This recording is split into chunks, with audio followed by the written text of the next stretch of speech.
My neighbor next door knocked and said Sarah had been shot. I said, "Is she okay?" And he said, "No, she's dead." A 15-year-old girl murdered while hanging out with friends at a metro park. Tonight, the tragic twist. I mean, if a kid makes a mistake and goes to the park, they shouldn't have to die over it. Plus, a new problem for the Oklahoma County Jail Trust. And it's not fair and it's not right. A meeting abruptly canceled by audio issues, but not before catching this. You're watching Oklahoma's News 4 at 10. All of that in a moment, but first a live look at the Oklahoma City National Memorial and Museum as we remember the 168 people who senselessly lost their lives on that horrific day exactly 26 years ago today. The annual remembrance ceremony met with cooperating weather, and tonight's spring still in the air as we take a live look from one of our sky cams. But get ready, because just as the weather feels like it's going to turn the corner for good into spring, we're going to go from spring to winter. And the majority of that change happening right now during this newscast. Mike is in the Forewarned Storm Center. Mike. And Kevin is talking about a cold front, and it's coming into the metro right now. And some are going to see snow, gang. We're going to talk about that. Tomorrow's April the 20th. If we see one flake of snow at Will Rogers tomorrow, it will set a record because it's never snowed, never, since 1890.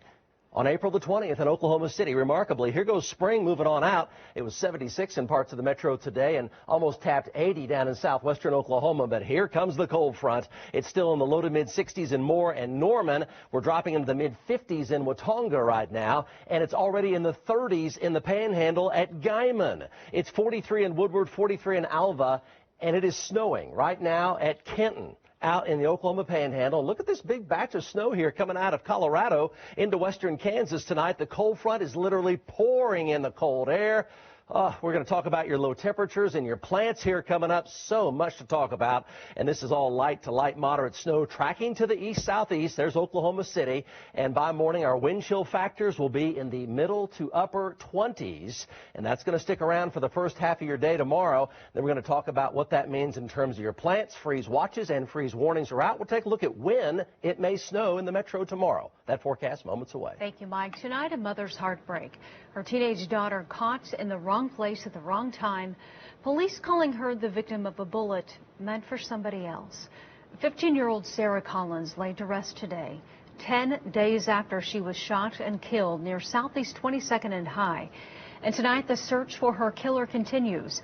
News 4's Austin Brissett at Oklahoma City Police Headquarters with more from her family and the latest in the investigation. Austin.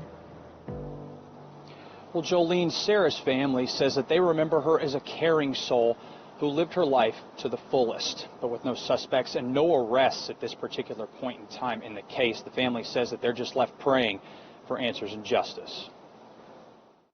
I just want him to be caught where nobody else will be hurt. Nobody else's family will go through what we've gone through. The day of her 15-year-old daughter's funeral, the mother of Sarah Collins still in shock, agonizing over the reason why someone would take her daughter's life. I feel thankful that God let me have her as long as I got her. Family, friends, and loved ones leaving flowers and a teddy bear placed near a tree in the park where she died. Police say it happened around 11 at night. Sarah going out on the town with friends before going to an area near Schilling Skate Park when a fight broke out, followed by gunshots. My neighbor next door knocked and said Sarah had been shot. And then a man across the street came and said, I said, "Is she okay?" And he said, "No, she's dead." Oklahoma City police saying Sarah was in the wrong place at the wrong time. She does not appear to have been an intended victim of the shooting. She appears to have been hit by a stray bullet. Sarah's childhood friend, Jessie McGee, adding that park was the normal hangout spot for the tight-knit group of friends, saying she never would have imagined anything like this happening to them. It was our childhood to go up to that park. You wouldn't think, you see it on the news all the time, but when it hits close to home, it's just like, this is really what it's come to. Now her family and friends left mourning the loss of a young girl gone far too soon. I mean, if a kid makes a mistake and goes to the park, they shouldn't have to die over it. And I want justice for Sarah. She deserves it. Well, Joyce also told me that Sarah actually struggled with liver disease from an early age. Doctors told her and her family that she may only live about 3 more months. However, she beat that. But her mom says for her to beat something like that and then to go like this, it's left her sleepless. At Police HQ, Austin Brissett, Oklahoma's News 4. Thank you, Austin. More fireworks for the Oklahoma County Jail Trust, and this time surrounding a meeting that didn't even happen. Tonight, some saying the jail trust violated the Oklahoma Open Meetings Act after a last-second push to move a highly anticipated public meeting online before canceling it altogether, citing audio issues. However, those audio issues coming after an employee was heard on the microphone telling a speaker to, quote, "Shut up." News 4's Jessica Bruno was there. When members of the public showed up to the jail trust meeting today, the door was locked. This rope was here outside. Everything was online, with many people complaining that they couldn't hear. We absolutely were in violation of the Open Meeting Act. A county meeting nightmare unfolding on Monday. I am concerned about the legality of this meeting. The Oklahoma County Jail Trust meeting for the first time during the pandemic, virtually with no one appearing in person. The room roped off. I do not know what happened. I do not know the reasoning behind why they canceled the in-person portion of the meeting today. The online meeting plagued with problems, starting with audio issues. Everybody was down at the county building. And when audio was working briefly during public comment, that makes absolutely no sense. I'm so frustrated. The county clerk confirming to News 4 that was a member of his office saying the incident is being handled. If, in fact, she was told to shut up or something to that effect, I do not think that is right. The meeting eventually postponed. Chair of the trust, Tricia Everest, sending News 4 a statement saying in part, in attempt to improve the decorum of the meetings, the trust and the county implemented procedures that the city of OKC has successfully used, which are in compliance with Oklahoma Meeting Act. Technical difficulties arose. Upon learning of these problems, the meeting was canceled. But what was most concerning was after advisement that they were in violation of the law, after numerous advisements, they did nothing until the chorus of our activism became so loud that they had to address it. At the Oklahoma County Courthouse, Jessica Bruno, Oklahoma's News 4. Also at the Oklahoma County Jail, a growing chorus calling for the feds to step in over what lawmakers call, quote, horrendous conditions and the violations of civil rights. The dangerous and hostile environment at the jail is despicable. 10 inmates have died at the jail since the trust took over last July. 6 of those deaths in 2021 alone, including the deadly jail hostage situation where a guard was injured and an inmate killed. Today, members of the Oklahoma Black Caucus outlining a new plan to fix it.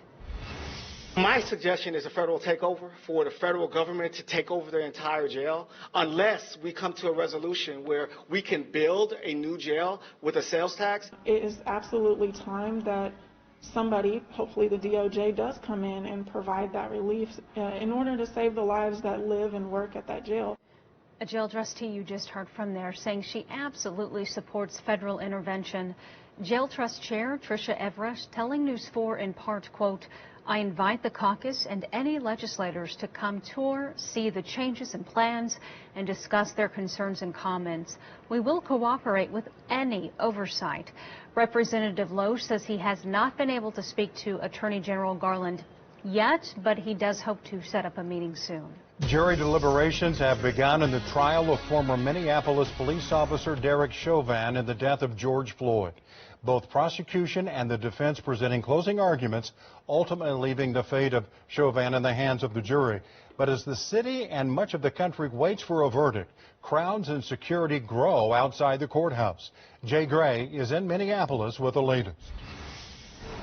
Good evening. This critical day in the courtroom didn't really unfold even as the judge thought it might, moving into closing arguments. Both sides going much longer than expected. The judge anticipated the jury beginning deliberations around lunchtime. It wasn't until the early evening that they went behind doors to talk about this case. Both sides using every bit of time they could for a last word with this jury that will ultimately, of course, decide the fate and, in turn, the future for the former Minneapolis police officer Derek Chauvin, accused of murder in the case of George Floyd. As the jury went to deliberations, the judge gave them a bit of advice. Listen to one another.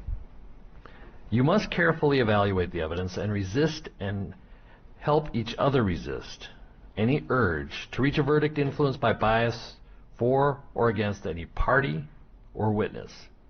As the jury began deliberations, a crowd gathered outside the courthouse, more than 100, a bit of a rally and a march here.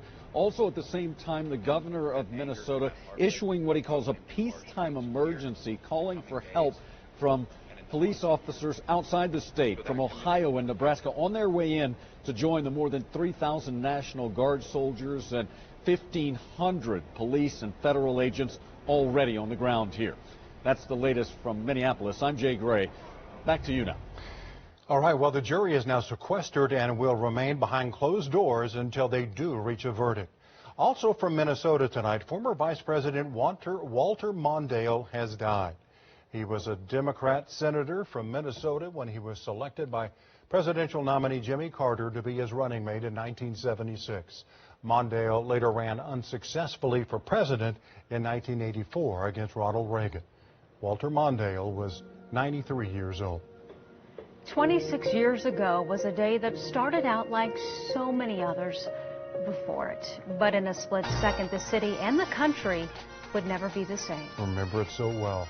From the bagpipes to 168 seconds of silence, a somber ceremony held on sacred ground.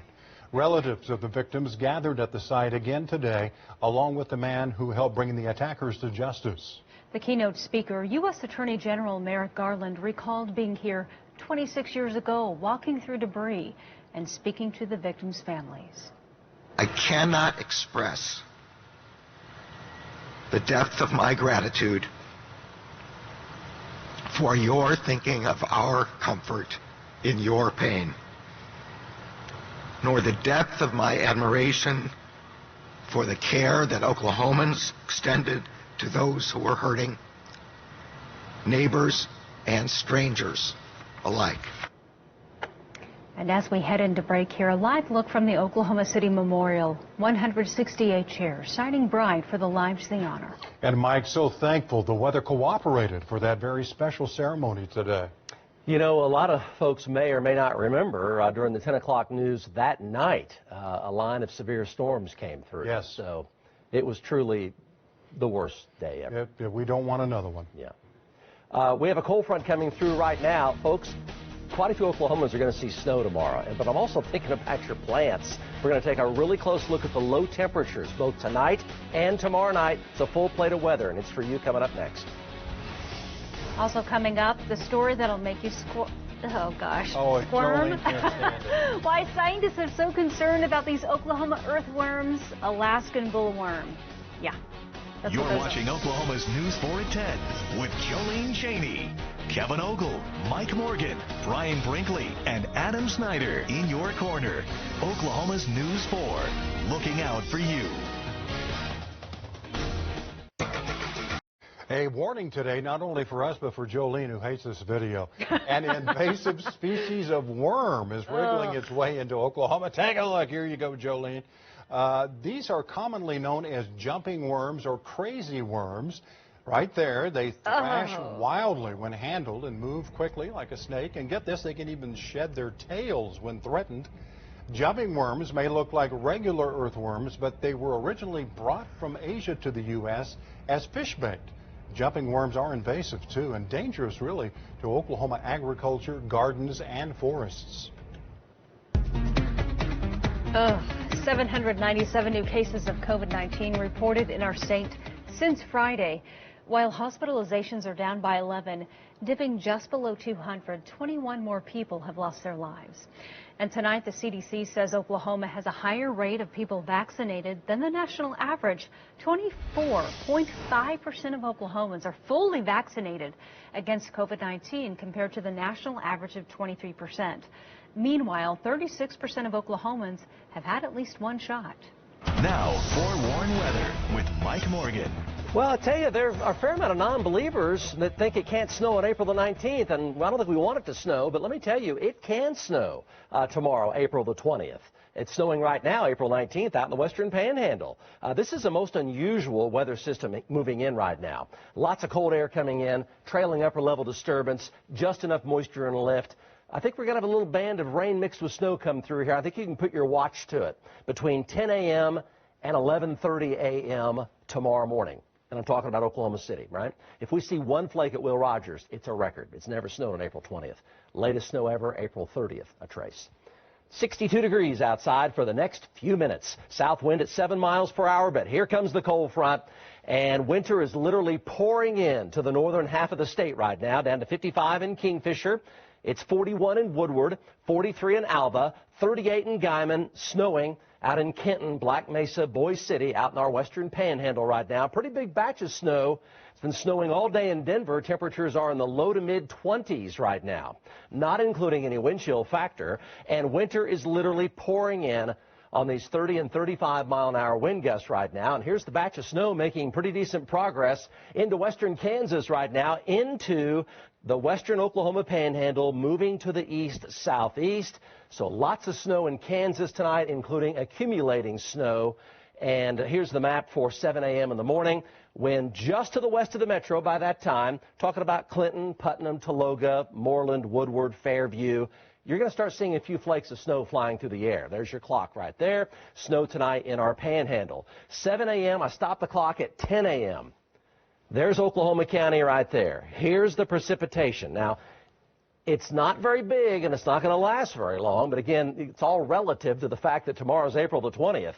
And there's the snow in northern Oklahoma. And temperatures will be hovering right around 36 during this time here in Oklahoma City. And aloft, it is cold enough to get snow to come on down to the surface of the earth. Of course, no accumulation, no travel problems. The ground temperatures are red hot, warm, as you might imagine after today, and especially given the time of year. Here's 11 a.m., still some snow from near Perry and Stillwater. By that time, perhaps Guthrie and Chandler. And then here it is by 3:30 as the snow starts to push over toward Tulsa, Muskogee, Tahlequah, and the Ozark Plateau. And sunshine very quickly builds in from western Oklahoma. Dress for the wind chill factor. It's the real deal. 27 wind chill for the morning drive tomorrow morning. Low 20s to high teens in northwest Oklahoma. Noon tomorrow, wind chill still 27 degrees in Oklahoma City, and then the sunshine comes out during the afternoon and wind chills rebound to the low 40s, and really not much of a wind chill at all by tomorrow afternoon in western Oklahoma. How about your plants? Freeze warning in effect for tonight. All of northwestern Oklahoma, and some freezing temperatures possible over to near Enid by morning, and even in the far northwest metro, very close to freezing, and then a freeze watch virtually statewide for tomorrow night. If you live here in the metro, tomorrow night is the night. Light winds, dry air, very cold temperatures, clear skies. Here's the freezing and frosty weather for tonight on the freeze tracker. Tracking your plants here. And then tomorrow night, as you can see, anywhere in the state is fair game for freezing temperatures and widespread frost. So you do want to protect all those plants you've just bought at the stores for tomorrow night, big time, because it could really freeze pretty solidly. Temperature tonight, 34 and windy. There's the snow briefly coming through. Put a watch to it, 10 a.m. to 11:30 a.m. tomorrow morning in Oklahoma City, and then clearing by afternoon and 46 degrees. You know, liquid equivalent moisture here, not very much, from 0 to at most a tenth of an inch. The snow, decent amounts in Kansas, and then perhaps a brief dusting tomorrow in northern Oklahoma for an hour or so as it melts as it falls on the grassy surfaces, and a few flakes in the air in Oklahoma City. 10 a.m. to 11:30 a.m. If we see it at Will Rogers, it will be a record for the day. 34 degrees tonight. By sunrise, a little rain-snow mix approaching the metro from the northwest side. It will be snowing in the morning, all of northwestern parts of north-central Oklahoma. There are your lows for tonight. And for tomorrow, 46. Afternoon sunshine moves in. There's your midday map tomorrow, 41 at noon as the mixed precipitation moves on by. And by afternoon, 46 in Oklahoma City. And then lows tomorrow night, upper 20s and very low 30s as we have lots of frost and freezing temperatures. So that's the night. 34 to 46. Morning snow could be a record. 31, no accumulation, of course. 31 to 62, sunny on Wednesday. 58 on Thursday. It looks kind of wet here Thursday and Friday. Storms on Friday. An organized risk of severe weather next Tuesday as we head toward the weekend Sunday, Monday. 74 and 80. And Kevin and Jolene will be right back. Sports with Brian Brinkley. It's been 21 months since Russell Westbrook left Oklahoma City. He's on his second team since leaving the Thunder, and tonight he faced OKC for the first time as a member of the Washington Wizards and was trying to hand the Thunder their 11th straight loss, a streak not seen since Westbrook was a rookie in OKC. He's trying to become the first player in NBA history to have multiple triple-doubles against every team in the league. Darius Baisley guarding Russell most of the night, and he had a good offensive night, too. The three-pointer here, Baisley had a career-high 26 points. Thunder fell behind by 17, but had several runs to get closer. Steve Mihailuk with the three here. He had 11 points off the bench, but OKC never led in the game, and Westbrook helped clinch the win with this three. He was just 5 of 18 shooting, but he had a triple-double. 13 points, 11 rebounds, 17 assists. Wizards won 119 to 107. The OKC coach was impressed with how Baisley played. He's played a lot of minutes last night, and tonight he goes minute for minute with Westbrook. You know, we matched his minutes so that he could guard Russell. Thought he did a really good job with the game plan there. He played probably the last, 15 minutes straight of the game. I didn't think his energy dipped at all. He was big time tonight. Gets to the line 13 times. I'd imagine that's a career high. That was really impressive.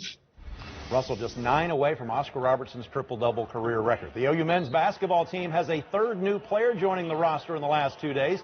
Duke guard Jordan Goldwire tweeted today he'll be transferring to the Sooners as a grad transfer. Goldwire made the ACC all-defensive team last year and averaged almost 6 points a game. He led the ACC in assist-to-turnover ratio. He's 6'2" and from Norcross, Georgia. The OSU soccer team is one of 48 teams in the field for the NCAA tournament announced today. The Cowgirls are the number 10 national seed. They'll get a first-round bye and play in the second round either a week from Friday or a week from Saturday against the winner of the Colorado-South Alabama game. The entire tournament will be played in North Carolina. This is the 12th time in the last 15 years OSU has made the tournament. We talked with our team about that. We're very thankful for that. We're very blessed, and we're really, really excited. So when you consider all the difficulties and sacrifices that have gone into this from these players and staff, it's just a testament to them of how well we've handled everything. And, our reward is getting to keep playing and playing in the NCAA tournament. OSU's women's golf team had a great day in the second round of the Big 12 championships, a record low 18 under par. They lead by 16 going into the final round tomorrow. Back with more after this. Sports on Oklahoma.